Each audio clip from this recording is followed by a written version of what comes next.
Hello, Internet. I'm Jackie Fox, and I am here to prove that in War of the Visions, you can take a team of exclusively free units to the very tippy top of Arena, and not only is it a good team, not only can it get to number one, not only can it get back to number one, it actually is in kind of a good place to be adaptable and be able to take down multiple different possible number one teams. It does pretty well against wind, especially when I can remember to run Tetris Sylphid for an extra 25% wind resistance. I don't think I'm doing that yet in this video, but this team wasn't super hard for me to beat. It is, though, really hard to get consistent wins against Soddly, just because a lot of his gimmicks can really turn a game around, and that injects a really powerful RNG element into any fight with Soddly. Like, any of those fights, he can have the potential to win. The other thing about this team is, other than the status effects, especially hitting like Addison Ray or Bartz, nobody is really going to be able to hit Locke except for the 120 Glaciella. And she's pretty beefy. I mean, she's quite powerful. She's the DPS that I am scared of the most for wind, for sure. Now, Bartz is just gonna heal himself up nicely. Ooh, lost his follow-up, got charmed. Triggered the threshold heal, though. Okay, now that she's down, we are a lot safer, because these two really... I always forget that this team is pretty weak to magic, so any magic users are going to have a really good chance of taking this team down. So let me show you in this next match some of the things that make it work. So this is going to be, I call it the sandwich maneuver, where I put my slowest unit in the very center and have the units around them have buddy buffs. So now we've got barriers up, we've got all sorts of other things up on 2 out of 3 units, but then then Locke gets off his unit attack resistance buff. Now this is already a unit attack resistance map, so that's going to make their unit attack resistance very high and force our opponents into AoE attacks only, or at least preferred, at least for a little bit. We're also getting all of our other buffs in here, so you're really getting to see, a lot of these units at their full strength, because they have had a lot of time to get their buffs up and in, especially considering that the courage and a lot of the things that are coming from that are actually coming from another unit.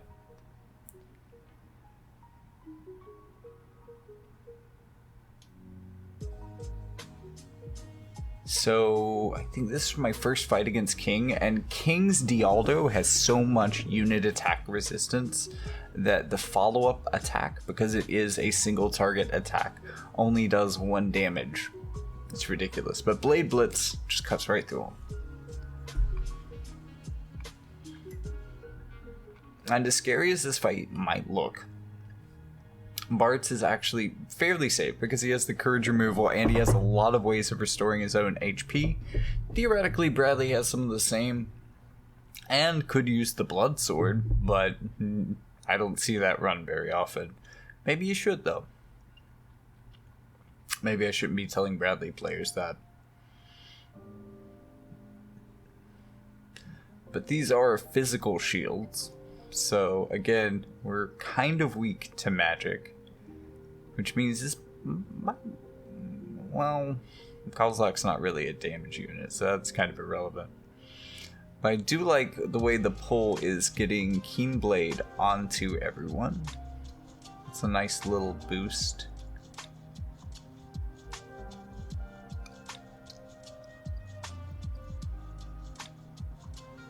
Addison Ray's really getting out in front, but we are not doing a lot of damage. They're doing a lot of damage to us. that combo. Down to courage. 1 HP. They're not aiming for him though. Double slow. Excellent. Haste breaks the slow. Bart's healing a bit. Haste has been removed. Shell has been removed. And Locke and Addison Ray have been removed. Spirit down. Building some chains. Blade Blitz restores over 2500 HP. Bradley couldn't attack or needed AP. Ooh, another 1100, so about 4000 since last dealt damage, and the finisher. Nice. So this was fairly consistent at that time against King's composition, and we'll see King later on, and King probably has spent as much or more time at number 1 than I have, and is often kind of the trendsetter for this week, so we'll see them again later and often. But here I am for my first time at number 1 during the week. I think this was Tuesday.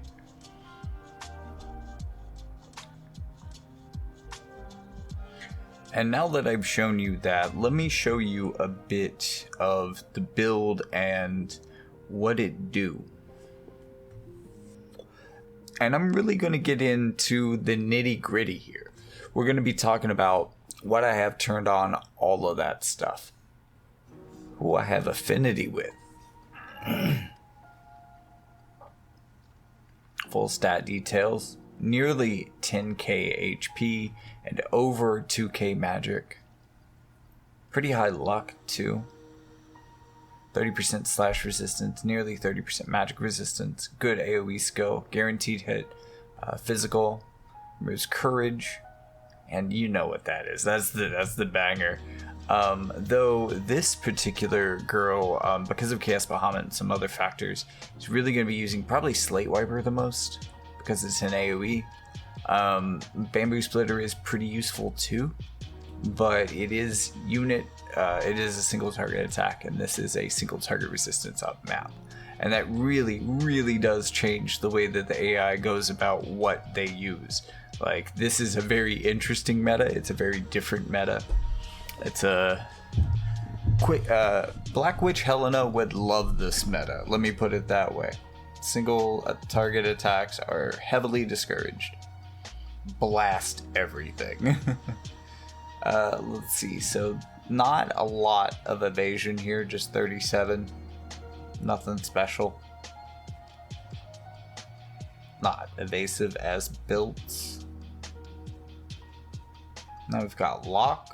So Locke I've had for quite a bit longer, but I haven't built him with a ton of espers, mainly because he's mostly with the faster and more evasive ones. But for this I'm using Chaos Odin. This guy doesn't hit really hard, he doesn't penetrate super well, and he doesn't have the most amazing resistances, but especially with guaranteed hit avoidance, he can often dodge quite a lot of stuff, and being able to stack courage and re-raise, as you've seen, is just awesome. So in theory, Dispel Dagger would be pretty cool, but not on this map really. We're generally going to be using AP Hunt, unfortunately, which will drain 15 AP from targets and give him 15 AP back, effectively making this a 12 AP skill that you have to have 27 AP to activate. This is the skill that is giving unit attack resistance additionally, and also getting past a lot of annoying counter skill abilities. And then Camouflage Combat, because we have enough room, that's going to get the attack and evasion rate up. Boon of the Phoenix, you know what to do. Re-raise and Bell's effect. And then Nightblade, I don't think we're using a lot of Nightblade stuff. Maybe Drain Rush at certain times if we can build up a chain. But I'm not using a lot. Maybe Spinning Slash would be more useful here. I don't know, I usually don't like it, but more AoEs are better, I guess? I don't know.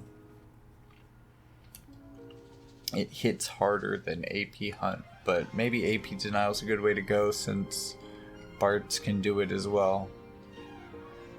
Double Resist isn't really a thing I'm into, although it might be interesting to throw in going up against ice missile teams, especially if there's 2 missile units.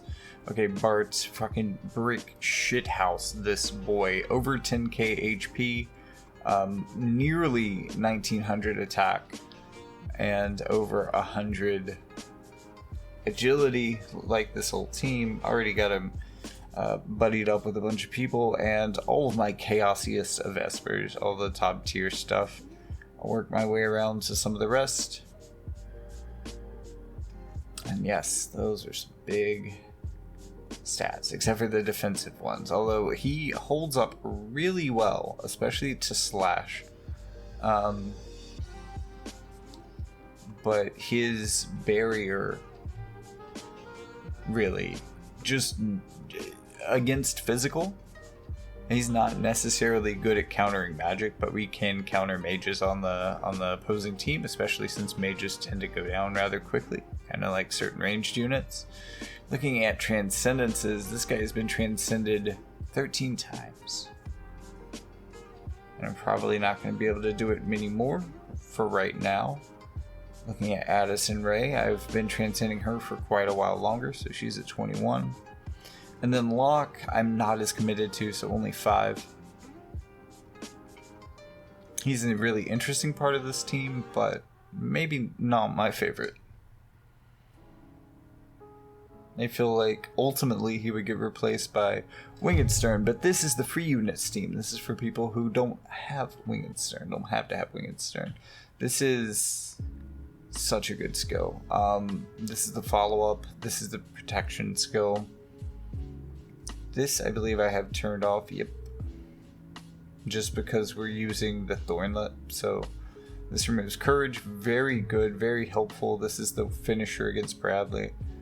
And this is potentially a really good heal, but he's not going to use it much on this map. Rising Calamity could steal AP. This is kind of like a spinning slash version of AP Hunt. So AP denial tactics with Locke. Turning this guy off.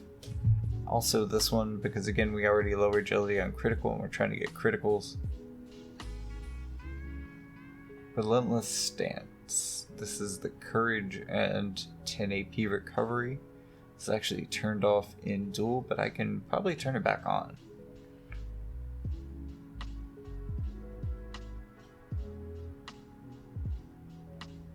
Seriously, I can turn it back on. Alright.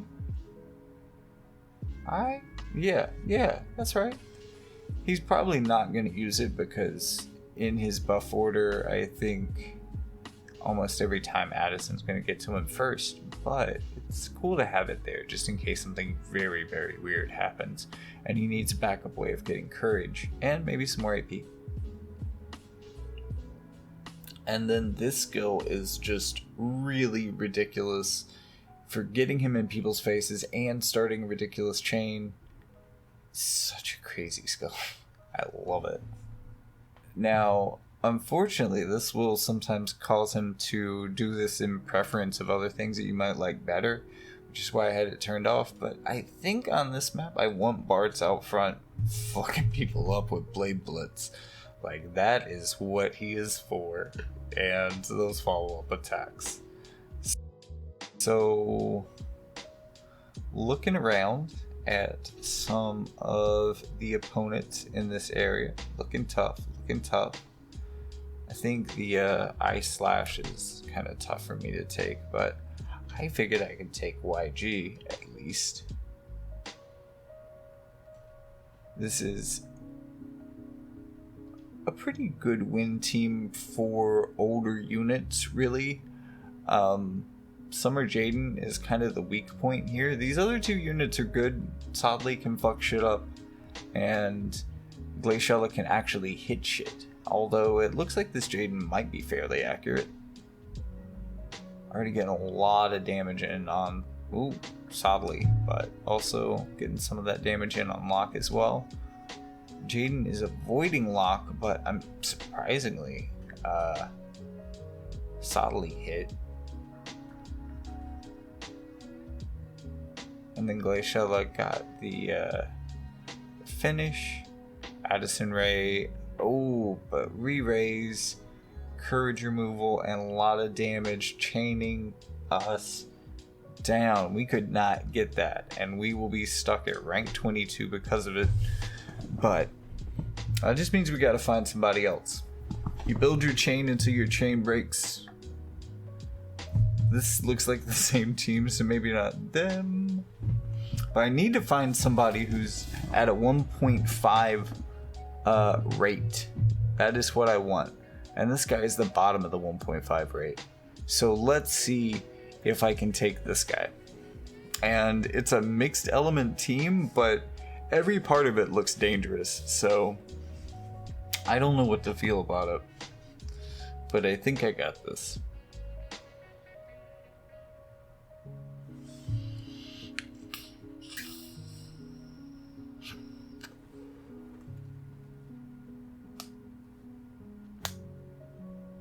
Kind of firing Locke off like a cannon. Often that's where I like to put my tank, and arguably since he's getting out in front and getting his hate up first, he is the tank. And it's surprising because theoretically an evasion tank shouldn't work because units will avoid it, but if it's the only thing in range, they will try to hit it if they can, and his evasion is such that they might be able to hit it. They take their chances, which makes him a lot more practically evasive than some other units that people avoid or use something else against or use status against, etc.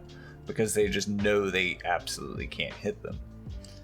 Which is kind of interesting, and makes me really glad that he has a lot of backup plans for keeping himself alive and that he's not completely relying on his evasion.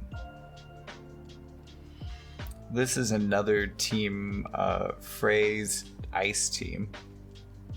And this is actually a team that we will find familiar later.